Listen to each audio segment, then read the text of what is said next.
Hello everyone, welcome to Veranda IAS. நான் உங்கள் ஆஷிக். இன்னைக்கு நம்ம ரொம்ப ஒரு முக்கியமான டாபிக் பார்க்க போகிறோம்.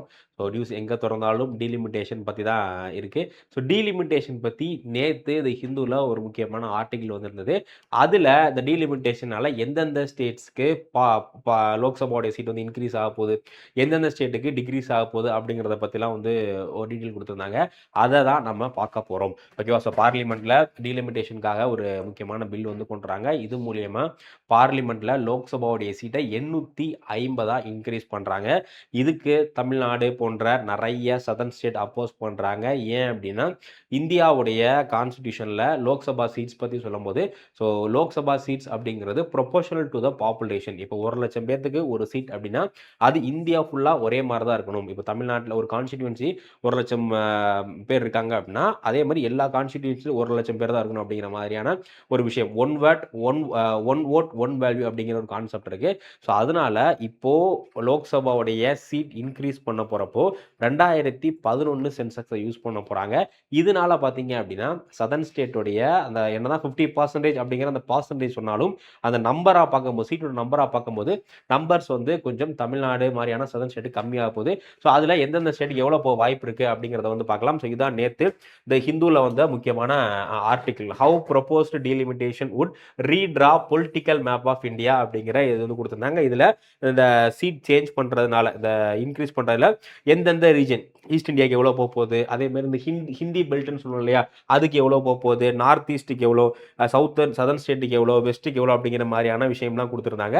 ஸோ அதை நம்ம இன்டெப்த்தாக பார்க்கலாம். இதில் என்ன சொல்கிறாங்க அப்படின்னா Hindi heartland. So Hindi heartland அப்படிங்கிறது யூபி, பீகார், ராஜஸ்தான் இது எல்லாமே வந்து ஹிந்தி பெல்ட் அப்படிங்கிற மாதிரி சொல்லுவோம். இவங்களுடைய அந்த சீட் ஷேர் அப்படிங்கிறது இன்க்ரீஸ் ஆக போகுது 38.1% அப்படிங்கிற இந்த பர்சன்டேஜ்ல இருந்து 43 இன்க்ரீஸ் ஆக போகுது. ஓகேங்களா? 31%ல இருந்து 41% இன்க்ரீஸ் ஆக போகுதுன்றாங்க. அதே மாதிரி ஈஸ்ட் இந்தியா இருக்கு இல்லையா, ஸோ ஈஸ்ட் இந்தியாவுடைய ஓட் ஷேர் அப்படிங்கிறது 48%. இப்போ கரண்ட்ல வந்து பாத்தீங்க அப்படின்னா 48% இருக்கு அப்படிங்கிற மாதிரி சொல்றாங்க. தென் முக்கியமா சவுத் இந்தியாவுடைய சீட் ஷேர் அப்படிங்கிறது 24.3%ல இருந்து இப்போ 20% டிக்ரீஸ் ஆக போகுது. அதே மாதிரி நார்த் ஈஸ்ட் இந்தியா அப்படிங்கிறது மெகாலயா, திரிபுரா இந்த மாதிரியான நார்த் ஈஸ்டர்ன் ஸ்டேட்ஸ் இருக்கு இல்லையா, இந்த நார்த் ஈஸ்டர்ன் ஸ்டேட்ஸோடைய லோக்சபா சீட்ஸ் அப்படிங்கிறது 4.4ல இருந்து 3.8 டிக்ரீஸ் ஆக போகுது. தென் ஈஸ்டர்ன் ஸ்டேட்டை பொறுத்தவரை 14.4ல இருந்து 13.7. ஸோ மீதி எல்லாமே ஓரளவுக்கு மார்ஜினல் சேஞ்ச் தான். பட் இதுல ஷிஃப்ட் அப்படிங்கிறது மெயினா எங்க ஆகுது அப்படின்னா இந்த ஹிந்தி பெல்ட் இருக்கு இல்லையா, அங்க சீட் வந்து மிகப்பெரிய லெவல்ல ஏறுது. ஓகேங்களா? 38ல இருந்து 43. அதே மாதிரி சதர்ன் ஸ்டேட்டோடைய ஷேர் அப்படிங்கிறது 24ல இருந்து 20% கம்மியாகுது. ஸோ இதான் வந்து இதுல மெயினா சொல்லியிருக்கக்கூடிய விஷயம். சதர்ன் ஸ்டேட்ல வந்து ரொம்ப லாஸ் ஆக போகுது அப்படிங்கிற மாதிரி வந்து சொல்றாங்க. இப்போ கரண்ட்ல சதர்ன் ஸ்டேட்ல வந்து பாத்தீங்க அப்படின்னா 24 இருக்கு இப்போ பர்சன்டேஜ் ஆஃப் த ஷீட் வந்து சதர்ன் ஸ்டேட் வச்சிருக்காங்க. பட் 850 இன்க்ரீஸ் பண்ணும்போது சதர்ன் ஸ்டேட்டோட ஷேர் வந்து இன்க்ரீஸ் ஆக போகுது. ஓகேவா? ஸோ இதான் சொல்லியிருக்க விஷயம். அதே மாதிரி ஒவ்வொரு ஸ்டேட்டுக்கும் எந்தெந்த ஸ்டேட்டோடுக்குலாம் அதிகமான சீட் வந்து கெயின் ஆகும், எந்தெந்த ஸ்டேட்ஸ்க்குலாம் சீட் வந்து லாஸ் ஆகும் அப்படிங்கிறத சொல்லியிருக்காங்க. ஸோ இந்த சேஞ்ச்னால இப்போ 850 கொண்டு வர போறதுனால எந்தெந்த ஸ்டேட்டுக்கு எவ்வளோ சீட் வர்றதுக்கு சான்சஸ் இருக்கு, இது வந்து என்னுடைய கணிப்பில் இது ஹிந்து ஆர்டிக்கிளில் அவங்க அனலைஸ் பண்ணி சொன்னது. ஸோ இதுல என்ன சொல்றாங்க அப்படின்னா உத்தரப்பிரதேஷ்க்கு எக்ஸ்ட்ரா 13 சீட் வரும், பீகாருக்கு 10 சீட்டு, தென் ராஜஸ்தானுக்கு எக்ஸ்ட்ரா 8 சீட்டு, தென் மத்திய பிரதேஷ்க்கு 5, டெல்லிக்கு 5 வர்றதுக்கு வாய்ப்பு இருக்கு. அதே மாதிரி இதனால சீட் லாஸ் ஆக போறது யாருக்கு அப்படின்னா தமிழ்நாட்டுக்கு 11 சீட் கிட்ட லாஸ் ஆகும், கேரளாக்கு 8, ஆந்திராக்கு 5, ஒடிசாக்கு 3, வெஸ்ட் பெங்காலுக்கு 2. அப்போ இந்த ஒரு ரீடிஸ்ட்ரிபியூஷனால இந்த இன்க்ரீஸ்னால மேஜரா கெயின் ஆக போற ஸ்டேட் வந்து உத்தரப்பிரதேஷ், பீகார், ராஜஸ்தான், மத்திய பிரதேஷ், டெல்லி இவங்களுக்கு எல்லாமே சீட்டோடைய ஷேர் வந்து இன்க்ரீஸ் ஆக போகுது. ஆனா தமிழ்நாடு, கேரளா, ஆந்திரா, ஒடிசா, வெஸ்ட் பெங்கால் இந்த ஸ்டேட்ஸ்க்கு எல்லாமே வந்து சீட் இது வந்து இதாக போகுது. மித்த இன்னும் நிறைய ஸ்டேட்ஸ் வந்து கொடுத்துருக்காங்க, வேற யாருக்கெல்லாம் சீட் சேஞ்ச் ஆகும் அப்படிங்கறத வந்து இது பண்றாங்க. இது 2011 பாப்புலேஷன் சென்செக்ஸ் பேஸ் பண்ணி. இப்போ கரண்ட்ல இருக்கிறது எதை பேஸ் பண்ணிருக்கு அப்படின்னா 1976 சென்செக்ஸ் பேஸ் பண்ணி தான் இருக்கு. பட் இப்போ டீலிமிட்டேஷன் பண்ண போது 2011 பாப்புலேஷன் சென்செக்ஸ் வச்சு பண்ண போறாங்க. ஸோ அதனால 2011 சென்செக்ஸ் வச்சு இது பண்றாங்க அப்படின்னா இந்த மாதிரியான சேஞ்சஸ் வந்து ஏற்படும். இது அதிகமாக லாஸ் ஆக போகிறது தமிழ்நாடு, தென் கேரளா, ஆந்திரா, இந்த ஸ்டேட்ஸ்க்கு தான் அதிகமான லாஸ் வந்து ஏற்பட போகுது அப்படிங்கிறத இதில் மென்ஷன் பண்ணுறாங்க. ஸோ இதான் வந்து ஓட்டோடைய ஷேரு. தென் ஸோ எதுக்காக இந்த ஷிஃப்ட் அப்படின்னு பார்த்தீங்கன்னா ஆர்டிகிள் 81 என்ன சொல்லியிருக்காங்கன்னு பார்த்தீங்கன்னா ப்ரொபோர்ஷனல் டு பாப்புலேஷன். இப்போ ஒரு ஸ்டேட்ல 10 லட்சம் பேர் இருக்காங்கன்னா அதுக்கு 10 சீட்னு வச்சுக்கோங்க.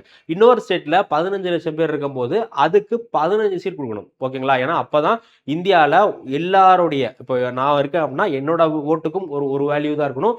அதே மாதிரி உத்தரப்பிரதேசத்திலேயோ இல்லை ஜார்க்கண்ட்லேயோ பீகார்லேயோ ஒரு சிட்டிசன் இருக்காரு அப்படின்னா அவருடைய ஓட்டுடைய மதிப்பும் என்னுடைய ஓட்டோட மதிப்பும் ஒரே மாதிரி இருக்கணும். அதனால என்ன பண்றாங்க, இந்த லோக்சபா சீட்ஸ் கொடுக்கும்போது ப்ரொபோர்ஷனல் டு பாப்புலேஷனா கொடுக்குறாங்க. அதனால இப்போ என்ன ஆக போகுது அப்படின்னா ஹை பாப்புலேஷன் growth ஸ்டேட், எந்தெந்த ஸ்டேட்ஸ்லனா அதிகமான பாப்புலேஷன் growth இருந்ததோ அந்த ஸ்டேட்டுடைய சீட்ஸ் எல்லாமே இன்க்ரீஸ் ஆக போகுது.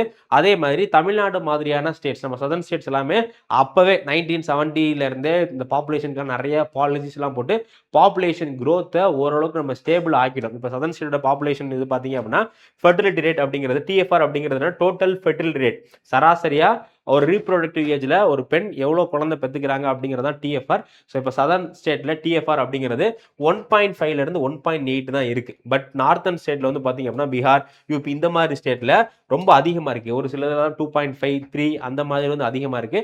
ஸோ இதனால பாப்புலேஷன் growth அவங்களோட அதிகமாக இருக்கிறதுனால இந்த ஒரு ரீடிஸ்ட்ரிபியூஷனால அவங்களுக்கு அதிகமான சீட் வரப்போகுது அப்படிங்கிறதான் ஒரு முக்கியமான விஷயம். ஸோ இப்போ இதில் நான் 2 விஷயம், நம்ம கான்ஸ்டிடியூஷன் வந்து பார்த்தீங்கன்னா நான் சொன்னேன் இல்லையா, 1 person 1 vote 1 value, 1 person 1 vote 1 value. இப்போ நான் தமிழ்நாட்டில் இருக்கேன், என்னுடைய ஓட்டோடைய வேல்யூவும் அதே மாதிரி இன்னும் வேற ஏதோ ஸ்டேட்ல இருக்கக்கூடிய ஓட்டோடைய வேல்யூ ஒரே மாதிரி தான் இருக்கணும் அப்படிங்கிறத நம்ம கான்ஸ்டிடியூஷன் சொல்லப்பட்டிருக்க விஷயம். ஸோ இப்போ இந்த டீலிமிட்டேஷன் பண்ண போறதும் இதை பேஸ் பண்ணி தான் பண்ண போறாங்க. ஸோ கான்ஸ்டிடியூஷனோட இதுபடி பார்த்தா அது கரெக்ட் தான், ஏன்னா equal representation based on population. ஆனா எந்தெந்த ஸ்டேட்ஸ் எல்லாமே வந்து பாப்புலேஷன் கண்ட்ரோல், ஏன்னா ஒரு நாட்டுக்கு பாப்புலேஷன் கண்ட்ரோல் அப்படிங்கிறது ரொம்ப ரொம்ப முக்கியம். பாப்புலேஷன் வந்து ஓவர் growth-ஆ போயிருச்சு அப்படிங்கிற பட்சத்தில் நிறைய இஷ்யூஸ் வர்றதுக்கு வாய்ப்புகள் இருக்கு. அப்போ இதனால தமிழ்நாடு மாதிரியான ஸ்டேட்ஸ் என்ன பண்ணிட்டோம், அப்பவே பாப்புலேஷன் growth-ஆ கண்ட்ரோல் பண்றதுக்கு நிறைய விஷயங்கள் பண்ணியிருக்கோம். பட் இப்போ அது பண்ணதுனால என்ன ஆகுதுன்னா நமக்கு நெகட்டிவ் எஃபெக்டா நம்மளுடைய லோக்சபா சீட் வந்து கம்மி ஆக போகுது. ஸோ இதனால என்ன ஆகும், ஃபியூச்சர்ல தமிழ்நாடு மாதிரியான சதர்ன் ஸ்டேட்ல இருந்து ரெப்ரசன்டேட்டிவ் ரொம்ப கம்மியாக தான் வந்து போவாங்க. தென் நார்த் இந்தியாவுடைய எம்பிஸ் எல்லாமே அதிகமாக இருக்கிறதுனால அவங்களுக்கு என்ன ஃபேவரோ இல்லை அவங்களுக்கு என்ன தேவையோ அதை ஈஸியாக அவங்களால நடைமுறைப்படுத்திக்க முடியும்.